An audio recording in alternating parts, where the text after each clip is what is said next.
everyone. This is Shamvi from Designhill and your host for the day. I hope you and your families are keeping well and safe, taking all the precautions and taking care of your near and dear ones.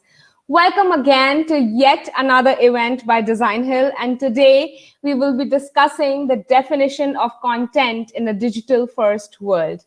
This event is brought to you by Designhill, world's leading creative marketplace that caters to the creative needs of businesses and individuals alike who can source high-quality designs from professional designers.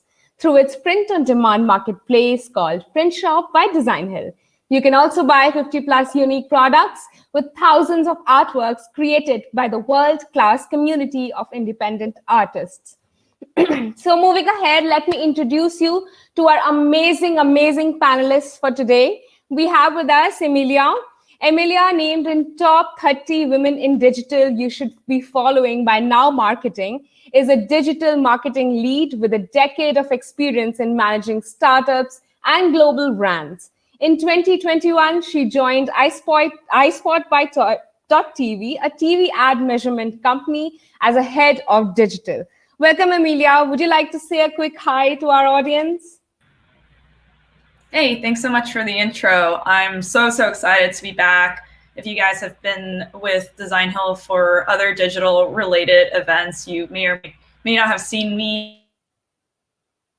I'm just honored to be back with this awesome panelist. Welcome again. Next up, we have Aadat. Aadat is a B2B marketing strategist and the CEO of Marketing Interactions, where she creates personas and persona-driven content, marketing, and sales-enabled strategies for her clients. She's an author of Digital Relevance and E-Marketing Strategies for the Complex Sale and is often found speaking at industry events, leading workshops, and on the list of top B2B industry experts. Welcome, Aadat. Would you like to say a quick hi to our audience? Well, thank you so much for having me. I'm excited to be here with everybody. What a great group of panelists. Very happy to have you here, Aadat. Next, we have Christina. Christina is a digital marketing professional with expertise in SEO, content marketing, CRO, and social media marketing. She has worked with both B2B and B2C brands to plan and execute full-scale digital marketing campaigns. Outside the office, you'll find Christina teaching piano lessons and cooking new recipes she found on Pinterest. Hi, Christina. Welcome. Hi, everybody. Excited to be here. And the last on the panelist here, we have Zonti. Zonti is a consultant and a speaker. She helps companies of all shapes and sizes reach their full potential through strategic digital marketing, content marketing, and social media marketing. With her team at Media Valerie, a boutique digital marketing agency, she helps in growing brands in industries from professional services to travel and hospitality. Welcome, Zonti, on board. Hi, everyone. I'm looking forward to your questions, and I am sure we're going to have a great discussion. Absolutely. I'm myself looking out for this amazing panel discussion today. Quite excited to be here. Thank you, everyone, for joining in and taking out time from your busy schedule and joining us today for this panel discussion. It's an honor to have you all here. Great. So before we begin the session, here's a big announcement. We are giving away certificates to all the attendees who will stick around till the end of the session. Also, you can take a screenshot of this event, post it on your Twitter accounts, use hashtag DesignhillEvents, tag DesignhillDH, and all our speakers whose Twitter handles will be in the chat section just in a while. One lucky winner will have a chance to win a Print Shop gift card worth $50. So let's start the session. Let me ask my first question and the most basic one to Aadat. What are the basic fundamental aspects of content marketing, Aadat? And how has it evolved over time? Well, you'd think that's a basic question, wouldn't you? In the way I look at content marketing, it's really the consistent production of helpful content, for your audience, not for everybody, for the targeted audience you sell to. And it's about helping them get from problem to solution, evaluating options, ingesting your ideas and expertise, kind of as you act as their mentor and guide along the way to helping them be more successful. And the true tenet of content marketing is that eventually the outcome is you have a profitable interaction, with your audience. And so that's the intention behind it. And it is so not selling and so not all about your products and all of those kinds of things, which I think there's still some confusion about in the industry. Yeah, right. Actually, right. Zonti, would you like to throw out some light to this question? What is content marketing? What are the basic fundamentals of content marketing, and how has it evolved over time? I think Ardith is exactly right that the point of content marketing is to provide value and information to your audience in a way that's really digestible. How it's changed over time is that the format is shorter and shorter, right? At the very beginning of content marketing, we were really focused on long form blogs, ebooks, etc. And now people have less time, less attention, less interest in learning in that long form. So we're really moving towards these kind of shorter pieces. You may see everything from quote cards to short videos being really valuable. And for a lot of organizations, it can be hard to figure out how do we tell a robust story in a very short form. And that's where we need to move towards more episodic content. And I think that that's a big opportunity for a lot of brands. Yes, actually, yeah, right. Emilia, would you like to add something to Zonti's points? Yeah, I think both these ladies made some lovely points here. The only thing I would want to add is when it comes to the fundamentals of content marketing and how it's evolved over time is marketers really need to think about why are they creating content in the first place. It's not to sell a product or service. As explained earlier, it's about identifying your target audience's pain point and really just running with it, right? Sometimes some of the best content that I've seen, we were just talking about Instagram and Twitter and the humanity behind it, is just poke fun at a problem, right? Be like, hey, bad credit, like, yeah, we've all been there. Like, just try and think about things like that. Like, how are you able to resonate with your audience to then create a solution for them that could be lighthearted? It might not work for every single brand. Like there's definitely different aspects of a brand's voice that you have to think about for consideration. But if you do have leeway to test out some lighthearted content, I'd say always just go for that. And that's how I've seen it evolve in the last few years. Yeah, that's right. Actually, brands here is the position where brands don't really understand what exactly is content marketing and what exactly the basic fundamentals of it is. Through content marketing, we actually identify our target audience. Christina, something to add through on? Yeah, I agree with everything that's been said. I think the key to remember is the goal of content marketing. It's to establish a relationship with your audience. And I think, entertaining, delightful content can be one way to do that. I think educational content is another great way. If you look at what HubSpot's done in all of their inbound content, all of their certifications. So if funny isn't the way to go, I think educational is another option, a great way as well.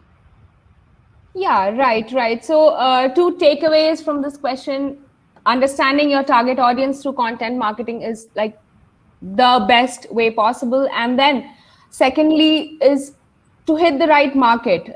Once you have the TG in place, you know where to go. So absolutely right there. Great. So that actually brings me to another question here. My second question, which is that tell us the latest, emerging global trends that are defining the right direction of content in the digital first world. Zwanti, you can take that. I think this is a very big question, a lot of ground to cover. Yeah. Like I was mentioning, I think that the main thing is that we're moving towards a much more of a video first, visual first approach to content. You've probably experienced this in the huge rise of TikTok and Instagram Reels, and even the short experiment on Twitter with this kind of a format, as well as audio content, right? We're looking at multimedia as a way to get across more information quickly than before. And so I think that for a lot of organizations, that means that you really have to get well versed in how do we create effective visual audio content for many of our different social channels, as well as how do we incorporate that into our approach within our website and even in our sales materials. Figuring out how you can embed video and create powerful messages that are easy for people to digest, I think is a very important part of the trends. 5-6 years ago now, Facebook said the camera is the new keyboard, and they were really talking about photos with Instagram, but now you can see that the camera is more important because, again, we're moving more towards that video format. People who I would never have thought would be creating video content are now really invested in it. So that's something we all have to think about. Yeah, absolutely. But then I feel that people who read content are people who are readers would like, readable content and not the visual part. But Emilia, would you like to add? I will just repeat the question for you, Emilia. The question is that tell us the latest emerging global trends that are defining the direction of content in the digital first world. So yeah, I think yeah. Sorry, I cut off because working from home. No issue. Yeah, I'd say to add on to Zanti's point, shoppable visual content is definitely a quick, fast, hot emerging trend. It all started with Instagram creating more of a shopping experience.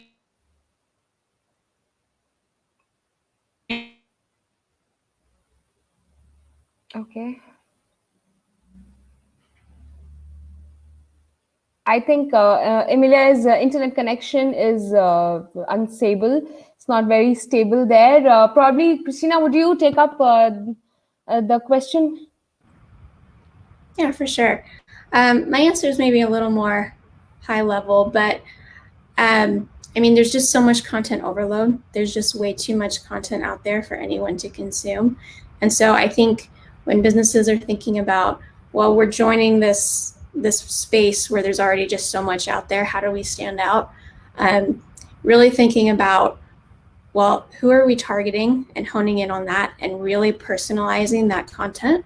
I agree, visually appealing is super important. People are a lot more picky about, well, does this look right? Does the video come through well? Is the design good? But also just easy to access. So if you think about people don't want barriers, again, there's so much drawing their attention. If there's a barrier to reaching the content, that's also going to be a problem. And so just really thinking about how do we get through all that noise and stand out, and just creating things that are super personalized to your audience can really make a difference. Yeah, right. Absolutely. Personalization of content is important. Adat, any pointers to add through video content? So we have 2-3 key takeaways already from Zonti and Christina that video content is definitely the new trend and easily consumable and personalized content. Adat, your expertise. Now I'm going to be the voice of dissent here on video. And one of the reasons why, well, most of my clients, just to give context, are B2B, big complex sales, involved lots of information transfer has to go on. And when I do interviews with their customers, when I'm building personas, I would say that upwards of 3/4 of them across age groups say that the issue they have with video is that they're kind of held hostage. They have to watch the whole thing to get to the part that is the idea poof for them or what have you, rather than being able to scan something and pick it out or highlight something in a document and send it to a colleague and say, see page 3. Instead they have to go, okay, get to 1 minute and 33 seconds, and then you'll see this sentence that helps you. And so video is great, and they do also watch it, but when they're in research mode and other things, long form content still carries weight. And so what we need to think about is, how do you build that attention and mind share with shorter pieces that connect them to the longer ones they are then willing to invest in, right? Because they need the knowledge transfer, they need the education, as Christina has talked about, and it's also breaking through that noise Christina talks about. So I agree that video is a great thing, and there's a lot of live streaming going on that people are engaging in, and a bunch of different formats of video and visual content. But I'm going to fight to the death for the long form and the written word, and other ways of presenting that information that gives the buyer more control. So what you've seen lately, especially over the last year, is buyers are becoming more self-reliant. But in the process of doing that, they think they can educate themselves through an entire purchase decision, no matter how complex it is, right? And they're pushing salespeople back and that kind of thing. But research has shown one of the things they're giving up is confidence, because they're no longer sure. There's so many competing viewpoints. They don't know how to deconflict. And so if you can use your content, and I think about this more in a relevance way than a format way, right? How do you help transfer that confidence and help them really justify advancing, moving forward, making a decision? And so that, to me, kind of stands out above the format in this. Absolutely, absolutely correct. Because definitely there are different types of users, or somebody wants to consume podcasts more than written content, and somebody wants to, consume videos more than podcasts. So yeah, it actually depends on the user. Oh, Emilia, are you connected to us again? Yes, I am. I just gave up on my computer entirely. So in a digital first world, you always have a great backup. And that is your trusty phone and your phone's connection. So shout out to T-Mobile for saving the day. not sponsored. Welcome back. So now I would love to hear the emerging global trends that are going across through defining the direction of content in the digital first world from you. Oh, great, because I wasn't sure how many of that you caught. I was speaking and everything was just freezing up. Yeah, we actually lost you right in the starting, right when you started. We lost your connection. So please. Yeah, that's great. Yeah, so I was talking about shoppable visual content. So I want to make sure you all heard me loud and clear. Yeah, so I think that's an amazing emerging trend right now, because what's happening is companies like Facebook and Instagram, of course, trying to capitalize on the movement of the fact that everyone's just trapped in the app. That's the best way I can describe it. And spending so much time consuming content from their friends, family, whatever the heck it is that they use Instagram for, and really utilizing it as a forum for this whole content creator society, and for emerging brands also at the same time, to build an experience to shop in-app directly, right? Without leaving the app to go on a site, you can now, see a product that some influencer is wearing, click on it. If you like it, go ahead and buy it. It's a great way to also, increase conversion. So from an e-commerce and CPG standpoint, I think that's just something extremely hot, going to grow even more. And I'm wondering what else other social platforms are going to do to combat that and integrate it into their technology as well. Yeah, true, actually. I can't live without my phone. I can't live without Instagram. So it's that instilled right now within us in this digital first world. True. So that actually gets me to my third question here, which is how to exactly give us tips on how to exactly create content that will have the best chances of bringing sustainable, qualified, and long-lasting organic traffic. So let me throw this to Christina. Go ahead. Great. Yeah. Well, I mean, with everything, it starts with knowing your audience. I think a really common beginner mistake in SEO is to just either pick keywords that resonate with you without really doing the research behind it, or maybe going for the biggest volume without recognizing, well, that's not actually reaching who I'm trying to reach. So really understanding who your audience is first is really important, then doing your keyword research. Keyword research can still be a really great tool for understanding your audience a little bit better, and then creating really good comprehensive content that answers those questions. But beyond that, since we're focusing on content marketing, I think one area that gets overlooked in organic traffic is our branded search. We tend to think of that as something as, well, it's our homepage, it already ranks, so I don't need to do anything with that. But the brands that have done a really good job, they get more branded search in a month than they get from their product keywords, for example, or their blog. And that's because they've put this time and effort into all this other content that helps build relationships where people search for their brand and then they come back to them time and time again. And so that's my two major recommendations is keyword research, but then follow that up with your brand after that.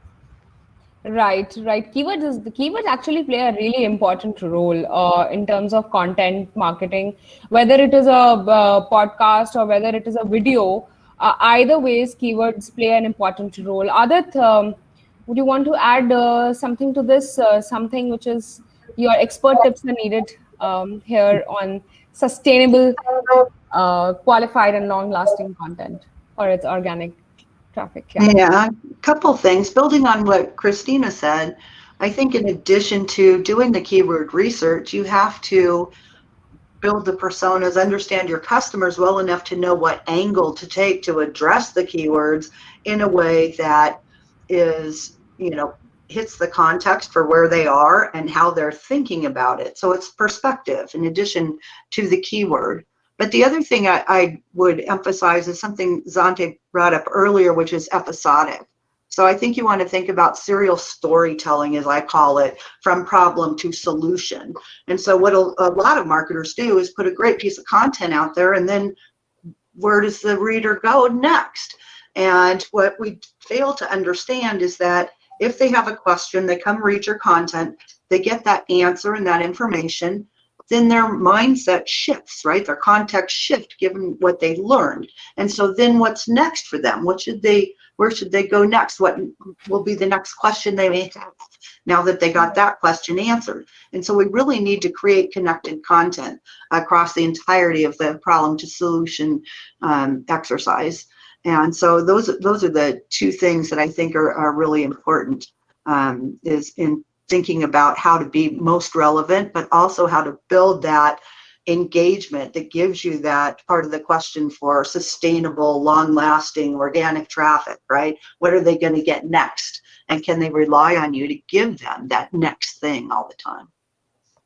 True. That is storytelling. Yes. Zonti, anything to add through this? I think that Ardith is exactly right, that having a really strong understanding of your audience is really fundamental to creating great content, right? Because you have to not only understand the pain points that they're trying to address before they're ready to make the purchase, but also what are the pain points that they don't even know that you can address for them, right? Because a lot of times, especially on the B2B side, you'll see that you're creating an entire new product category where people might not realize that you're a solution to a problem that they have.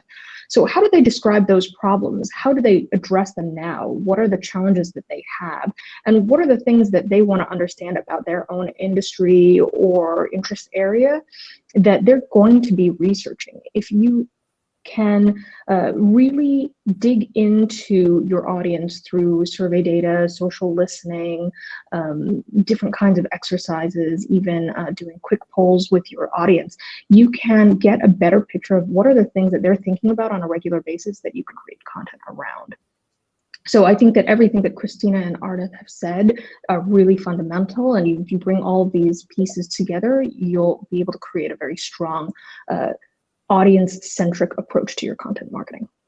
Yeah, true. Understanding, again, coming down to the basic fundamental, understanding your target audience. That's the basic thing a brand needs to understand.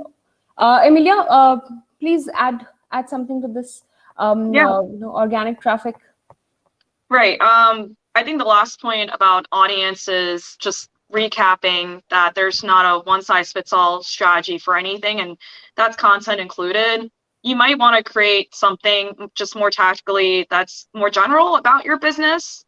That's extremely upper funnel, and you could definitely, execute that on YouTube, on social media channels and whatnot, or even have that be plastered on the homepage of your site, right? But really from there, it's then identifying the feedback that you're getting as part of that a community conversation, which, not to give it away, I know we're probably going to talk about that next. It's really diving into just, all right, who are the types of people that's actually responding to me? What are they saying about my brand? When I try to re-engage them with another piece of content coming from that larger piece of asset, how do I then group these audiences into like different buckets of personas, right? So that I'm serving them different messages, in general. So you're kind of thinking about the customer journey and kind of pinpointing, which content's going to be really thoughtful, intentional, and specific to everyone in your target market, from the time that they get exposed to your brand to the time that you educate them about a little bit more about what you do, to re-engaging them, the whole song and dance, to then getting them to finally convert and be your customer. I don't have the exact stat off the top of my head, but this was something I've just been recently working on with my team. We have a B2B target market, and I believe one of the findings that we were looking at was it takes almost 150 different touch points for us just to try to get that lead to convert into a sale. So lots of building blocks there, especially when you kind of think about a content plan too. True that. It does actually takes a whole huge toll to actually engage with your audience also. You have identified your target audience, you're posting your content regularly, but to engage with them is a huge task. How to get them on board? Yes, right, true. So, all right, guys, I hope everyone is enjoying the session. Let's take a break and quickly look at what Designhill is all about. Looking to get your boss to remember your name? Head to the world's #1 creative marketplace, Designhill. When my company promoted me to head up our latest real estate development project, I was excited, then anxious, then petrified. How was I going to hire the team, get the designs completed, and design beautiful presentation materials on our lean budget while impressing my bosses, some of whom are still learning my name? Good job, Mitch. My name's Lawrence. That's why I went to Designhill and got the design help I needed that fit within my company's brand guidelines. The process was simple. Designhill's design contest ensured I'd get a ton of results I'd love. Start by picking a number of designs that inspire you. This one's good, and that one. This one speaks to me. Then share some information about the project. Lastly, pick a package that fits your budget. Do you just want a logo, or do you want it all? Then, boom. I got more than 60 custom design options to choose from, as well as all the other graphic design assets I wanted. And it's all backed by Designhill's 100% money-back guarantee. If I don't find a design I like, I get my money back. You can't lose. Now I have what I need to make a splash at my meetings, with everything from business cards, pamphlets, posters, and more. It's real. Let the world know it's real and build your brand with Designhill.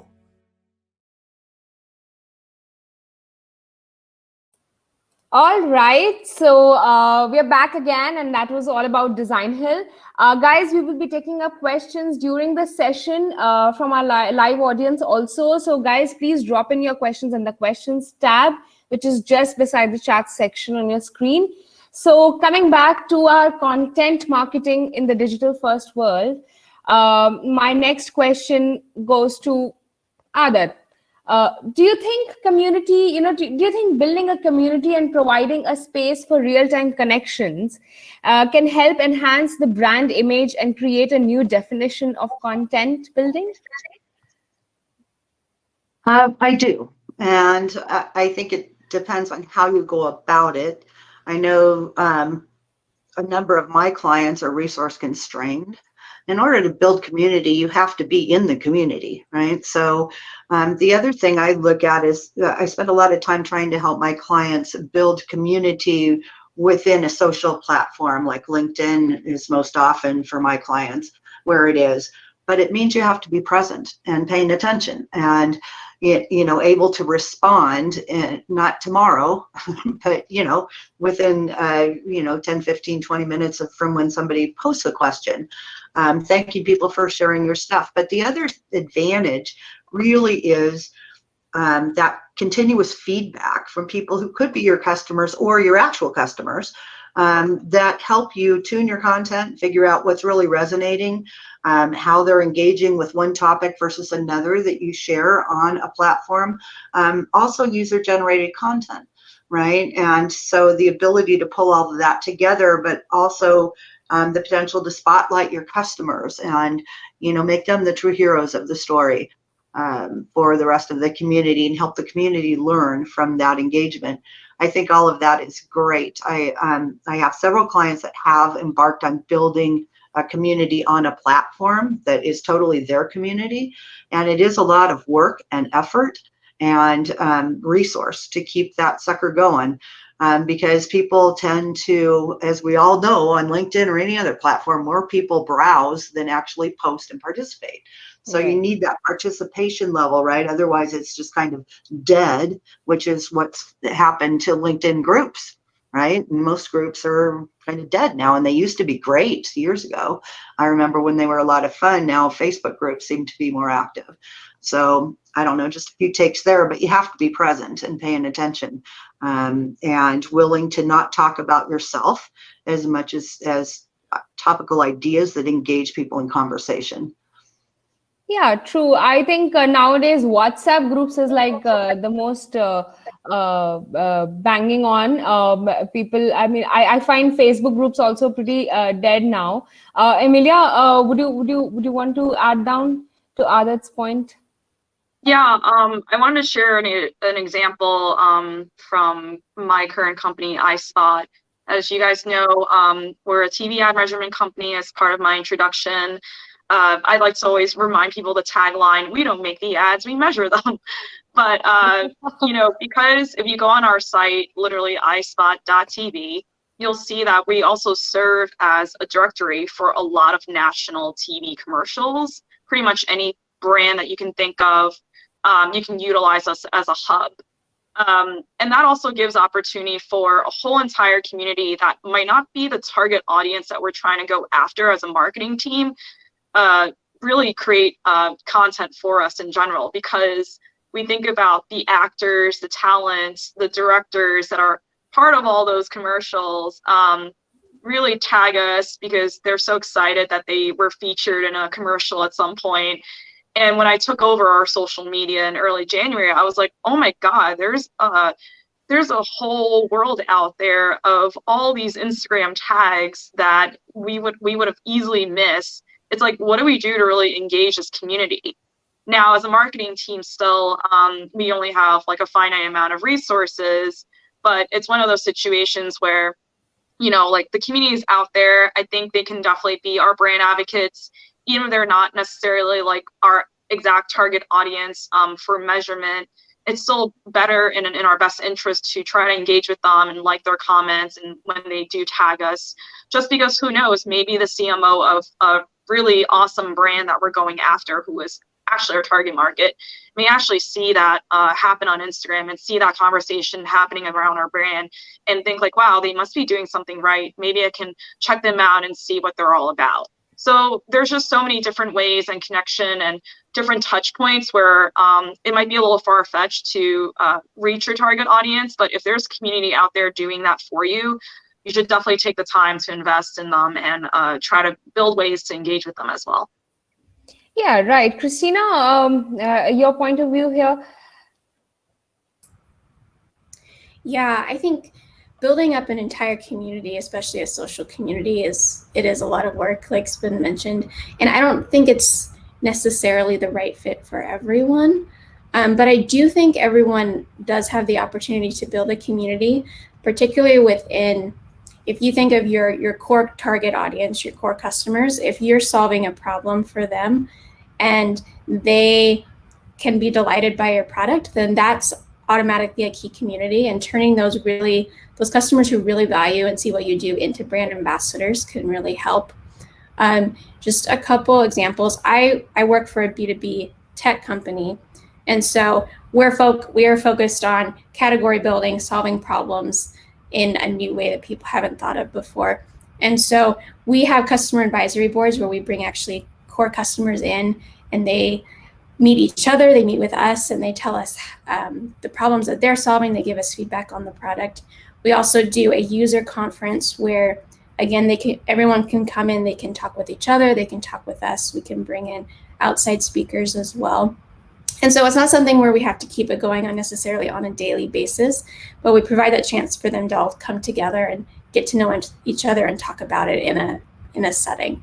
And so that's one way to, if you are limited on resources and maybe a social community isn't the right fit, that you can still get that community access. Yeah, right. Zonti, your points through this? I think that Christina is exactly right, that for a lot of organizations, building an entire community can be a real challenge. But I think that both B2B and B2C organizations can benefit from training their teams, their employees, to be active members of the communities, because you'll find that oftentimes they are the most reliable voices and most credible voices, because they're the people doing the work, executing. Let's say you're a technical organization, your engineers are going to be people that are really knowledgeable and trusted within your industry.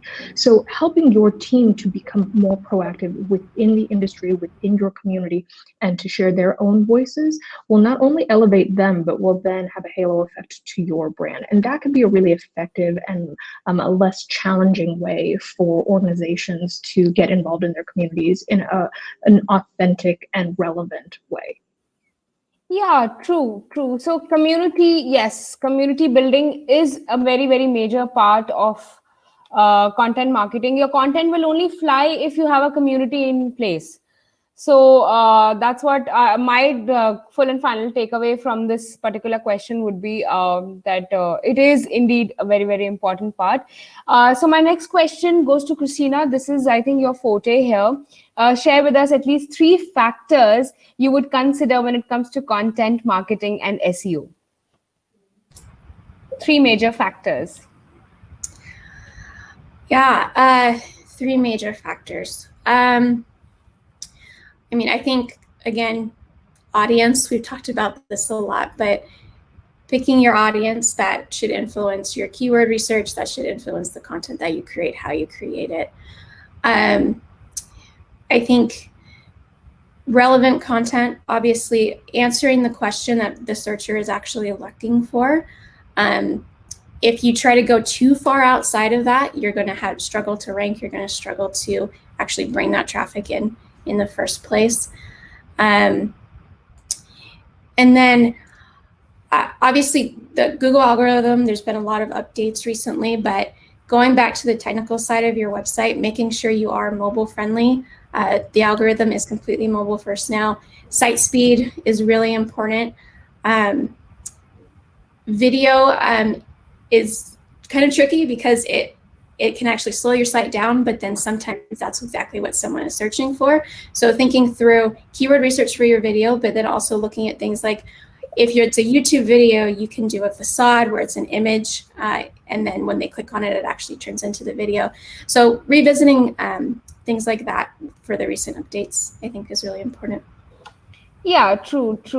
So moving ahead, since I'm bounded with time and I'm just left with next 20 minutes and I have so many questions to ask our amazing panelists here, I just can't miss the chance to get all the insights from you guys. So moving on to my next question, this one would be for Zonti. Zonti, how important is curating expert content than just creating content around a keyword?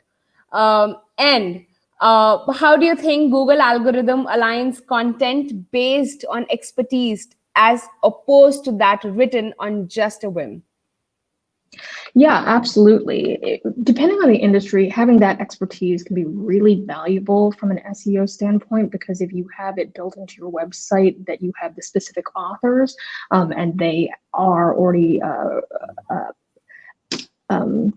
indexed, that could be really valuable. And it can also be really helpful if you have links out to credible sites and links from credible sites back to your site, right? We know that those are things that are really important.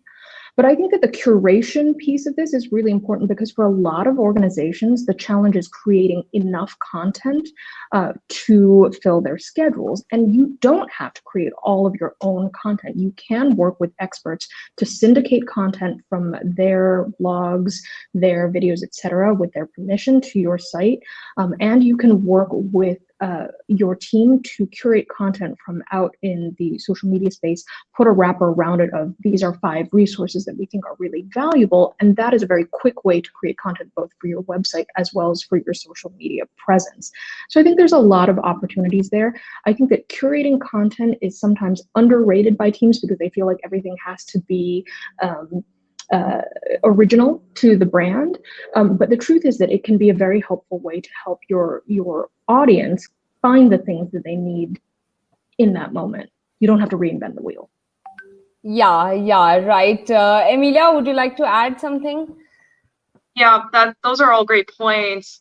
I'd say just trying to take back to real life examples is we obviously want to create content around our specific keyword because that's really where we're going to try to get someone to convert from B2B standpoint.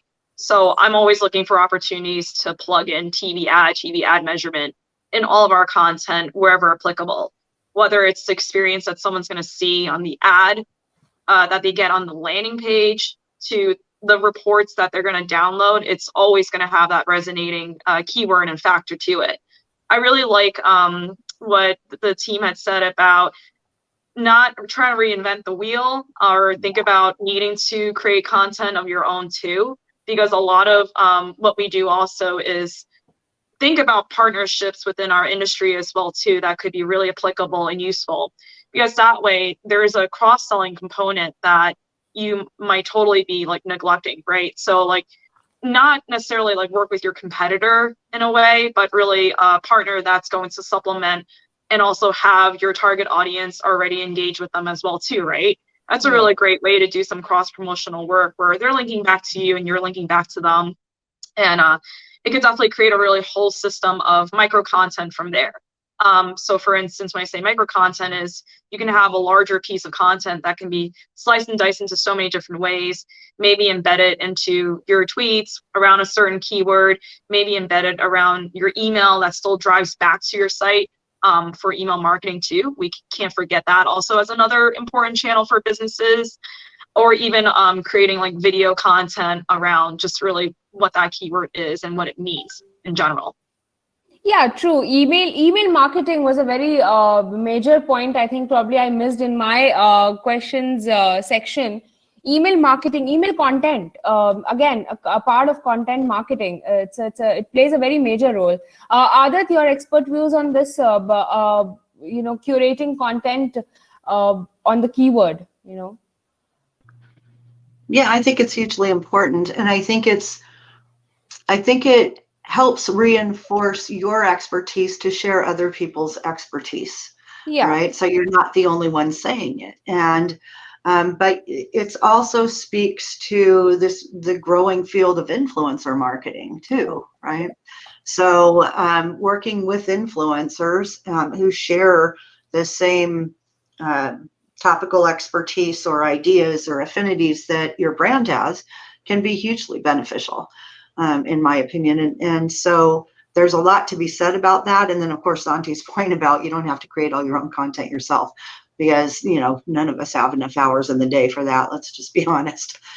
So I just think curation is a good thing, but it's also I think by aligning with other people that have expertise complementary to yours, it elevates your own expertise. Yeah. So I think it's a two-way street. True. That is actually very correct, Adat. Right, bang on.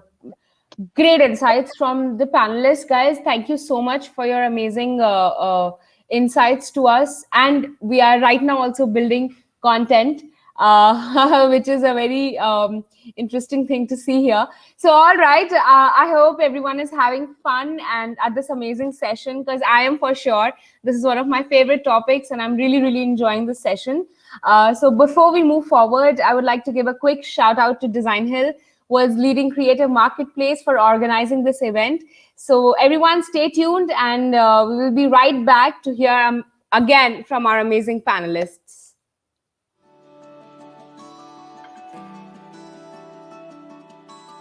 Clarematics is a full-service video agency based around video production. We created a brand that fit our identity at the time, but as we've evolved as a company, we found that original brand didn't quite fit our aspirations anymore. Finding a partner to rebrand your entire company takes a lot of time and effort. Finding Designhill was an incredible lifeline. Designhill offers a money-back guarantee. If we don't like any of the designs, we get all of our money back. The stuff that we ended up with were well beyond what we had been seeing on other creative services platforms. After creating a simple design brief by answering some questions created by Designhill, we posted, and within a few days, we had over 250 entries. Designhill's platform made it easy to communicate with all of the potential designers. Eventually, we picked a winner. In addition to a logo, our designer also created a letterhead, business cards, and banners for all of our social media platforms. With Designhill's help, we now have a brand that meets our aspirations. We're ready for the future and everything that it's here to bring.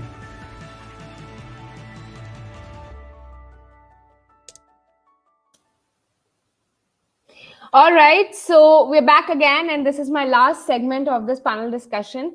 I will take up questions from the questions tab. Also, guys, please start posting your questions in the question tab. There is a question which has come on the question tab. I'm making it live there. It's on your screen, everyone. So going back to the earlier discussion about emerging trends in our country, Facebook communities are a huge trend and are very, very active. Was wondering if you have tips in sustaining engagement within the Facebook community while directing the leads still to your brand.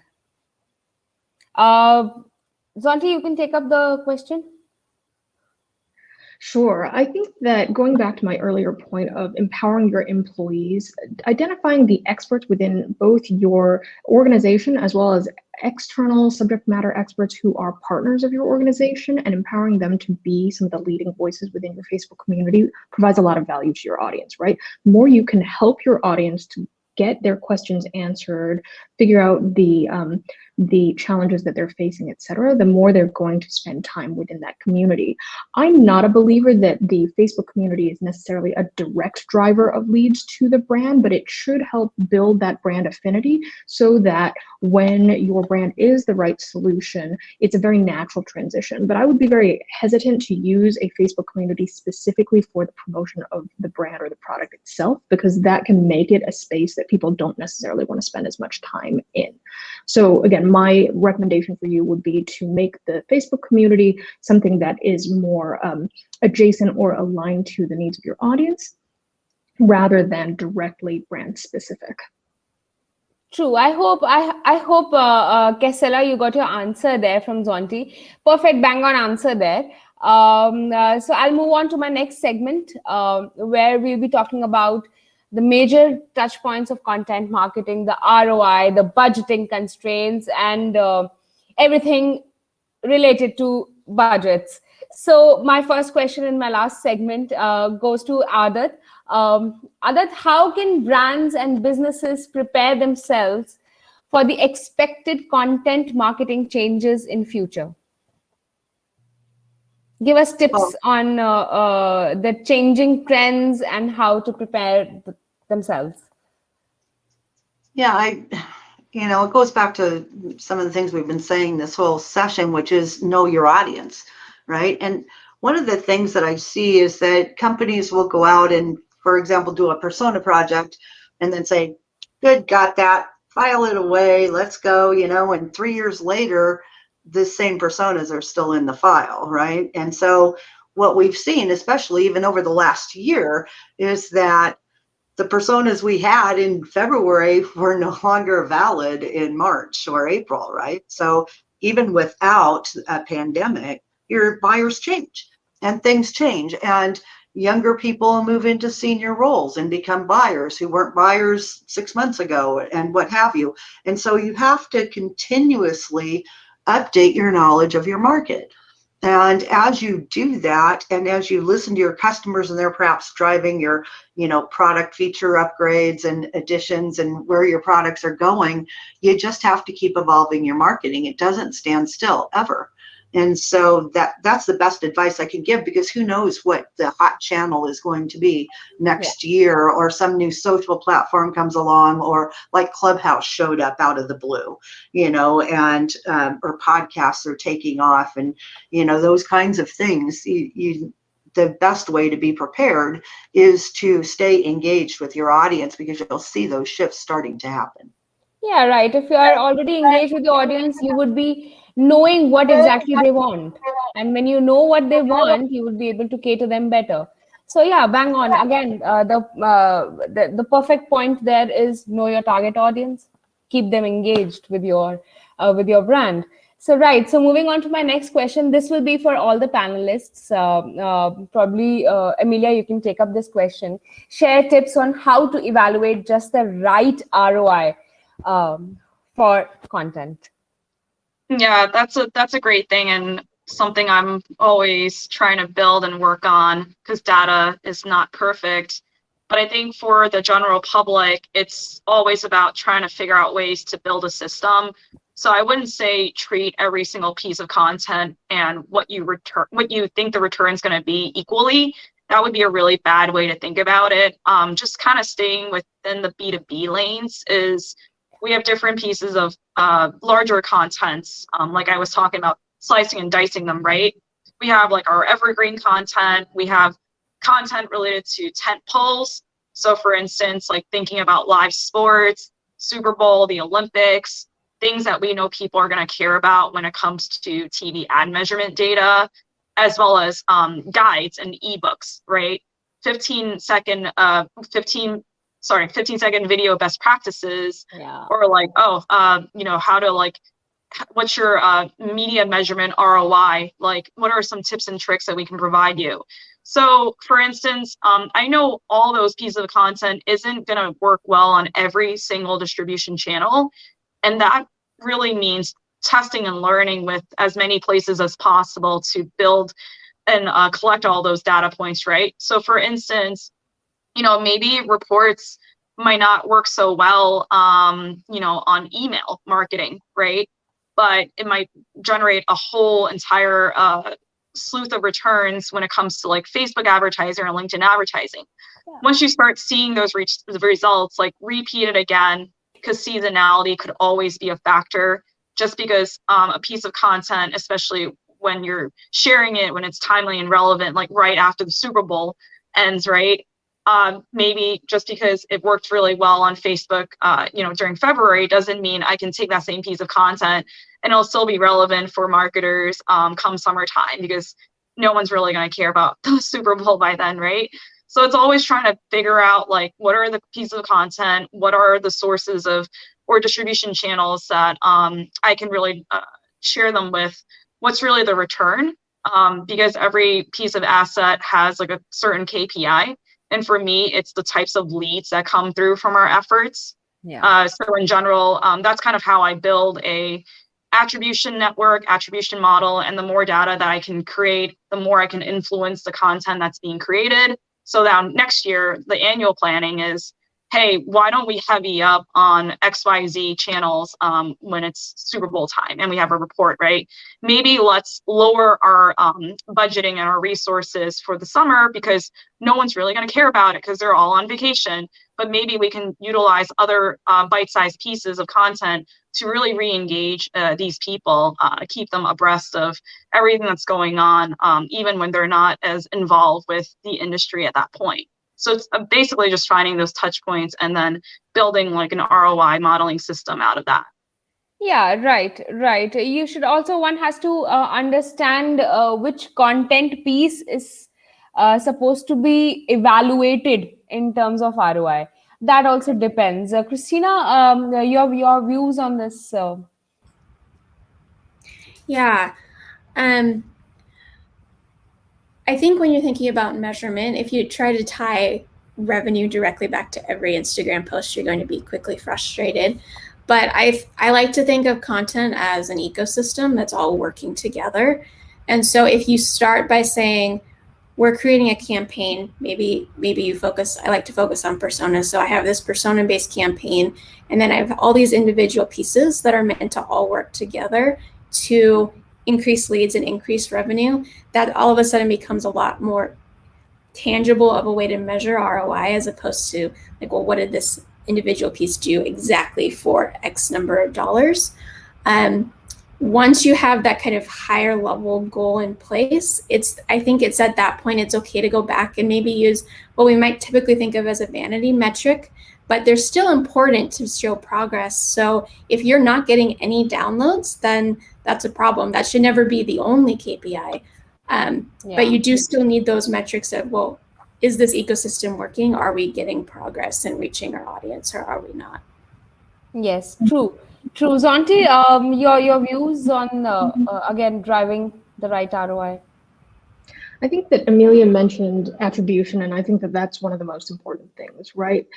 Just as Christina was saying and Amelia said, not every piece of content will have the same value, and trying to measure every individual piece is very problematic. But if you are looking at building a model out where you can say, people who look at this kind of content tend to move further down the funnel than people who do not look at this kind of content, then you can get a better sense of where are you investing your time and energy in order to have an impact on your audience. The other recommendation that I always make to people is test your hypotheses, because sometimes we go down a path because we think it will be true, but if we never actually test it, we don't know what's effective.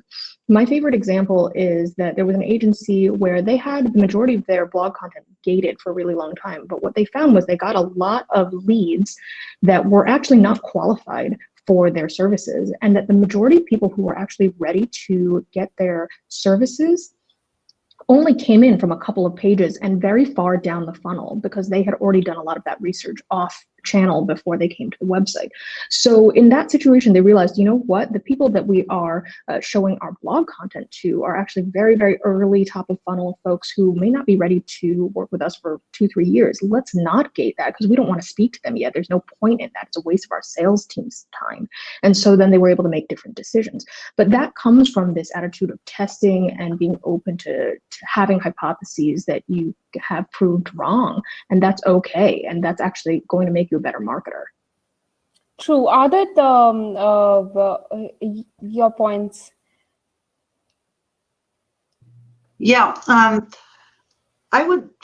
love what everybody said, but I want y'all to back it up further. So before you develop the piece of content, what is the job that it's supposed to do? Is it about awareness? Is it about lead gen? Is it about, pipeline velocity, moving people to the next stage? What is the thing that piece of content is supposed to do? And if you decide that before you develop the content, chances are you're going to develop the content that actually creates that outcome for you. But it will also, deciding that ahead of time also dictates how to attribute it, right? What metrics to use, what KPIs are you going to hit? And so when you do it that way, as Christina said, she looks at an ecosystem, you can develop a kind of balance, based on what are the performance goals you or your team have to meet. Well, we've got a bunch of this over here, but we need to hit this other KPI, so we need to develop some content that does that. And so I think it needs to go into the planning phase and not be an afterthought. And I think that's where a lot of people suddenly wind up and go, oh crap, how are we going to measure this? And how are we going to prove the ROI after they create it? And, I think it's cart before horse thing. Yeah, right. So knowing the purpose of your content, purpose, why you're writing that content, why you're pushing that content, and why you're, measuring the ROI is important. Right. Absolutely right. So I'm really, really bounded by time. My 1 hour is absolutely, it's almost over. Okay, it's over. And I have 2 more questions for my panelists. So moving ahead, my next question goes to Christina. How can content marketing shift consumer behavior from a marketplace to an owned store? Yeah, so I think this goes back to developing that brand loyalty and that brand recognition. I know for me personally, once I've engaged with a brand enough to where I really appreciate their content, instead of just going to Google and searching for general information, I go to them and I search their content and their information instead. And so, I mean, I think ultimately that's like a huge win for content marketers, is if people are coming to you directly instead of just going back to Google when they have a question. I love that as like an ultimate goal for content. Right, Amelia, anything to add to this? Content marketing shift consumer behavior from a marketplace to an own store. Yeah, sorry, I'm just having a bit of a technical difficulty here. Can you just repeat that question again? So the question is, how can content marketing shift consumer behavior from a marketplace to an own store? Yeah, that's a really, really great question. I'd say anything that you display on the internet is meant to be influential, you would say. Any touch point that you have with consumer, it's to try to change their mind about something. I forgot who said this in our session earlier, but part of the content's job necessarily isn't to always solve a problem that they have, an existing problem, but it's to maybe raise a potential problem that they might have in the near future, right? So I think when it comes to that influence and making sure that you study and take the time to understand where your target audience lives and serve that content there is going to be most valuable. Other things that you can do on a more technical side is you could work with third-party partners. Just to name a few, like Terminus out there. They basically work with other platforms that provide intent data for you. And that can be very, very, very powerful when you combine really awesome content that your team has built and serve it to the people that's already showing signals, data signals from other places that's sourced, so that you're basically giving your content during someone's like moment of need. But of course, like I understand, like not everyone might have the proper budget to be able to do those sorts of things.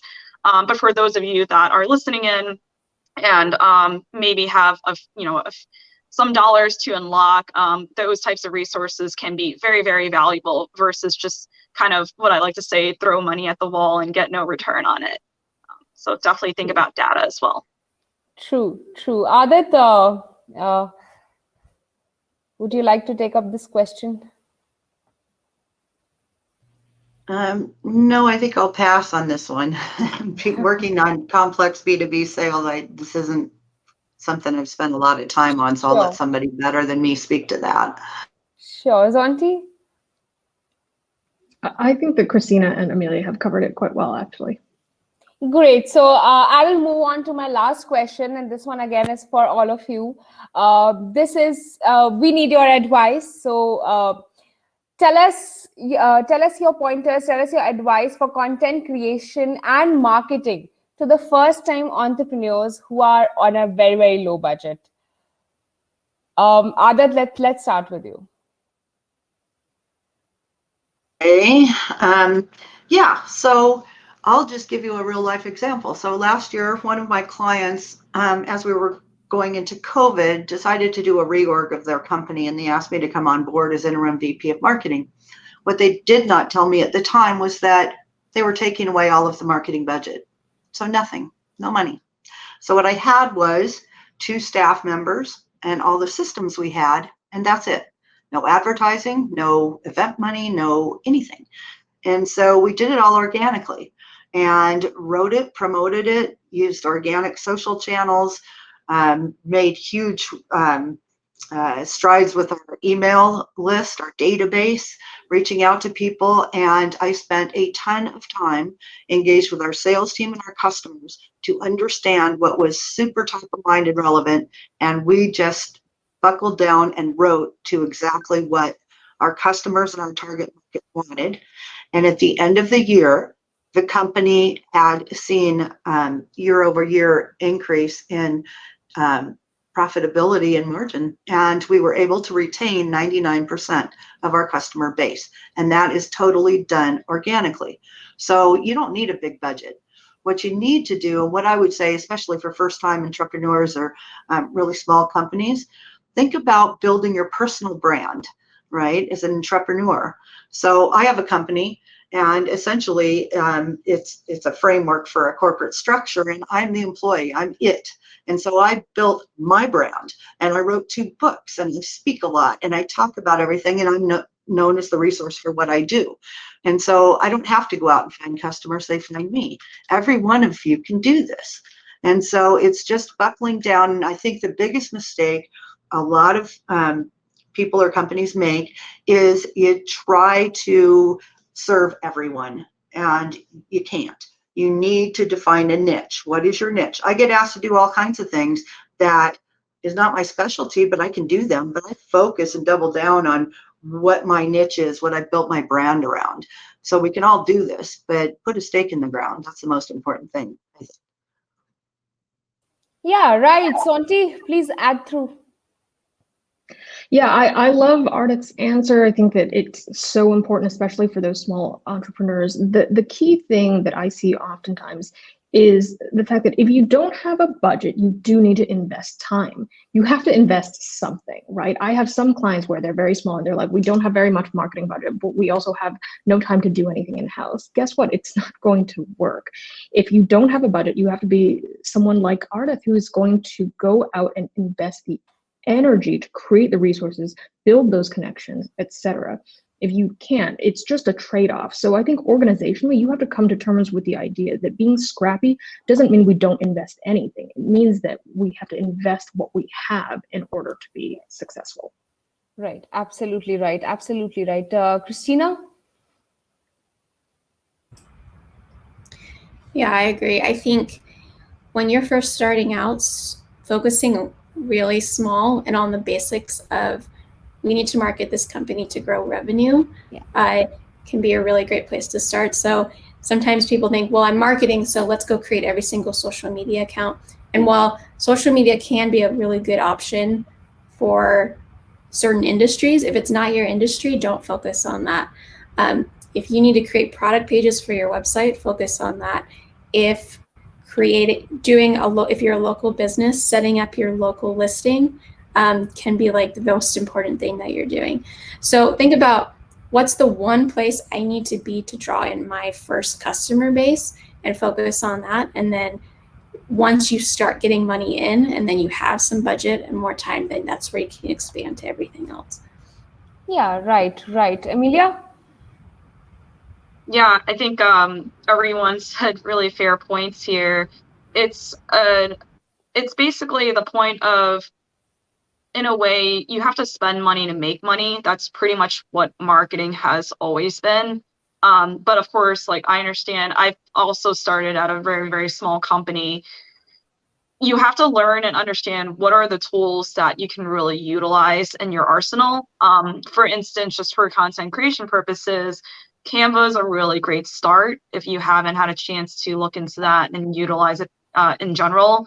You can also use tools like Adobe Spark to create content, video content, and also that's really scrappy and also like low budget. But also at the end of the day, like, don't just create pieces of content just for the purpose of doing that. Make sure that, as we had said previously, like, make sure that's really intentional. If you're a new if you're just entering the market in general, what are some of the few things that other competitors of yours, whether large or small, are doing really well as a way to introduce themselves, right? Try to mimic that and see how that's working well for you, and then kind of scale down from there. Also, I feel that quality does matter. So quality over quantity is the case here. Exactly. Just don't fill up with quantity, but put quality. So, all right. So this brings us to an end of this wonderful, insightful session with all 4 panelists, amazing panelists here, Emilia, Ardith, Zonti, and Christina. Thank you so much for being here. This was indeed a value-packed session, and I hope everyone enjoyed the discussion. Once again, I would like to thank each and every one of you for taking out time here and joining this panel discussion. If you want to say anything, any last words on the discussion here, anyone wants to say? Ardith, you want to say anything on this? I think it was a great discussion, and thanks everybody for showing up and being here. So I hope we helped you with some of your content questions. Absolutely. So much of quality content is building here. And guys, do visit our events page because we will be posting the video of this event on our events page. The links will be in the chat section there. So all right, guys, this is not where it ends. We have all more events lined up in the coming days. So if you guys are interested and haven't registered yet, the events URLs are in the chat section. To stay updated with all the events, such events, and different designer artist events, also you can connect with us on LinkedIn. The LinkedIn links will be there on the chat. To watch all such sessions, previous branded sessions, designer artist sessions, you can visit our YouTube channel. And for all the artist and designer community who is listening to this right now, want to be a part of this thriving community at Designhill, please visit designhill.com. On that note, I would like to say a bye to everyone who joined us here today. Thank you, everyone. Thank you for your time. Bye.